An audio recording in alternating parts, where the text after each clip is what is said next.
আসসালামু আলাইকুম। বর্তমানে বিশ্ব চ্যাম্পিয়ন আর্জেন্টিনা 2026 ওয়ার্ল্ড কাপকে সামনে রেখে দুটি প্রস্তুতি ম্যাচ খেলতে মাঠে নামবে আইসল্যান্ড এবং হন্ডুরাসের বিপক্ষে। আজ আপনাদের সামনে কথা বলবো আর্জেন্টিনা এবং হন্ডুরাসের এই ম্যাচটিকে নিয়ে। এই ম্যাচটি অনুষ্ঠিত হবে আগামী রবিবার বাংলাদেশ সময় সকাল 6টার সময়। প্রথমেই বলা যাক, আর্জেন্টিনা হচ্ছে ল্যাটিন আমেরিকার একটি বড় দেশ, অন্যদিকে হন্ডুরাস হচ্ছে উত্তর আমেরিকার একটি দেশ। আর্জেন্টিনা এবং হন্ডুরাস এর আগে ফ্রেন্ডলি ম্যাচে দুইবার মুখোমুখি হয়েছিল, যেখানে দুটি ম্যাচেই কিন্তু আর্জেন্টিনা জয়লাভ করেছিল।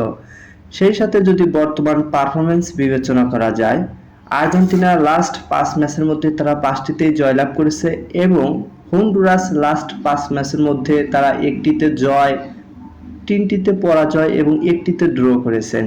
আর বর্তমান ফিফা র্যাঙ্কিং এর দিকে তাকালে দেখা যায় বর্তমানে ফিফা র্যাঙ্কিং এ আর্জেন্টিনা রয়েছে 1 নম্বরে এবং হন্ডুরাস রয়েছে 66 নম্বরে। তাহলে আমরা অনুমান করতে পারি যে আর্জেন্টিনার যে বর্তমান ধারাবাহিক পারফরমেন্স, তারা হন্ডুরাসের বিপক্ষে আগামী রবিবার কিন্তু খুব সহজে জয় তুলে নিতে পারে। শুভকামনা রইল বর্তমানে বিশ্ব চ্যাম্পিয়ন আর্জেন্টিনার প্রতি। আর খেলার সকল নিউজ পেতে অবশ্যই আমাদের চ্যানেলটি সাবস্ক্রাইব করে পাশে থাকবেন।